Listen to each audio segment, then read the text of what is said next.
Hello and welcome once again to STEM Sunshine 242.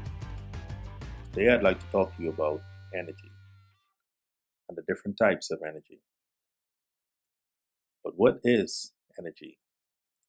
Energy can simply be defined as the ability to do work.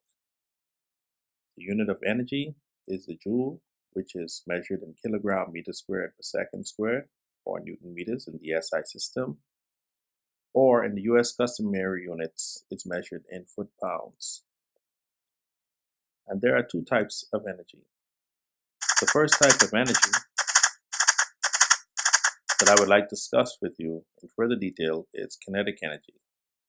This type of energy is possessed by a body when it's in motion. Some forms of kinetic energy include thermal energy, electrical energy, radiant energy, and sound energy. The other type of energy I would like to talk about is called the potential energy. This type of energy is stored in the system. Some forms of potential energy are gravitational, chemical, nuclear, and elastic energy. I should mention at this point that electrical energy can also be considered to be a form of potential energy at times, but I will talk a little more about this later during this presentation. Chemical energy is the energy stored in the bonds of chemical compounds and is often released as heat during a chemical reaction. Some examples of chemical energy include petroleum, batteries, and the food we eat.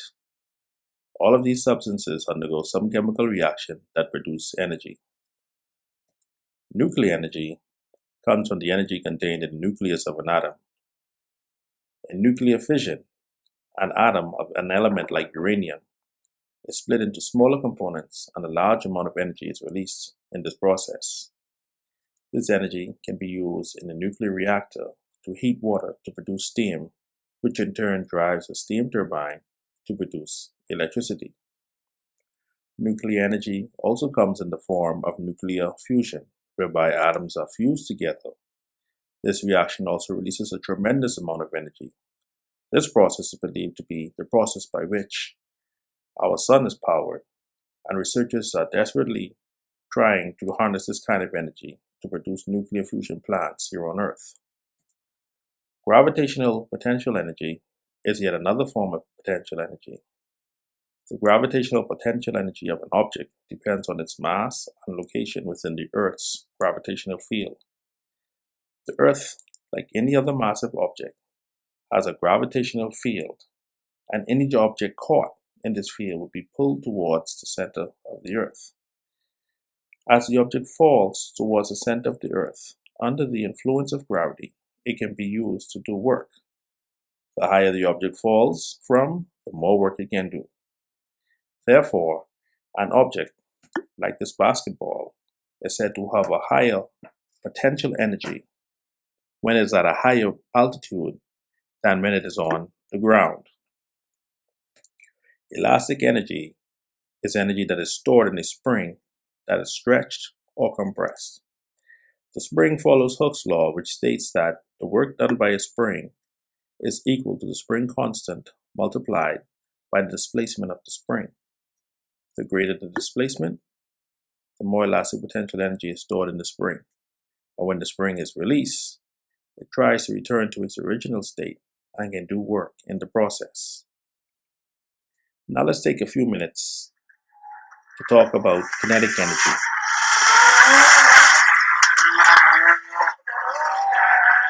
Kinetic energy, we said, is energy that objects possess by reason of their motion. Now let's look at the different types or different forms of kinetic energy.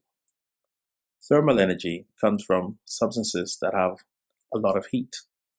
Heat is the transfer of energy between different systems because of a temperature difference between the systems, and the temperature is a measure of the average kinetic energy of particles within the system. The more kinetic energy these particles have, the more they will move around. Electrical energy is energy that comes from charged particles like ions or electrons. The movement or flow of these particles is what we call electricity, and it is our most versatile form of energy because it can easily be converted into other forms of energy.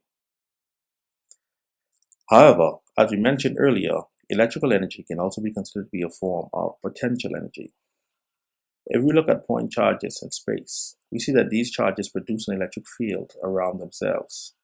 These fields extend infinitely in all directions, getting weaker as we move further away from the charge.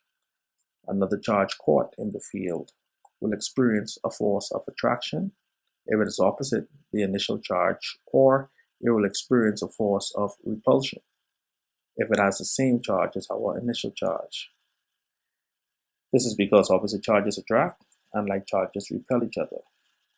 As these charges move through the electric field, they can be used to do work.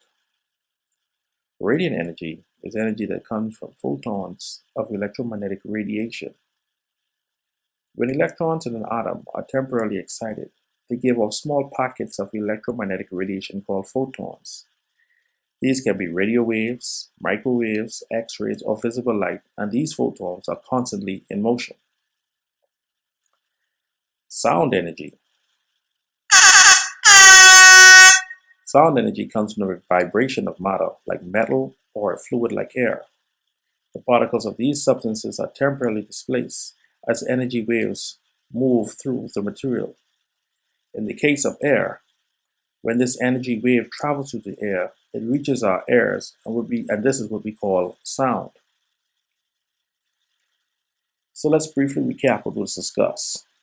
We said that energy is ability to do work, and that there are two types of energy, kinetic and potential energy. We said that kinetic energy is the energy that objects in motion possess, and we said that potential energy is energy that is stored within a system. Different forms of kinetic energy we talked about were thermal energy, radiant energy, electrical energy, and sound energy. We also talked about different forms of potential energy. These include elastic energy, gravitational potential energy, nuclear energy, and we talked briefly about nuclear fusion and nuclear fission, and we also talked about chemical energy. And finally, I'd like to leave you with one more thing, and this is what scientists call the conservation of energy. And this law simply states that energy cannot be created or destroyed, but only transformed from one form to another. Thanks for watching this video. Don't forget to like it if you enjoyed this presentation, and also don't forget to subscribe to our channel.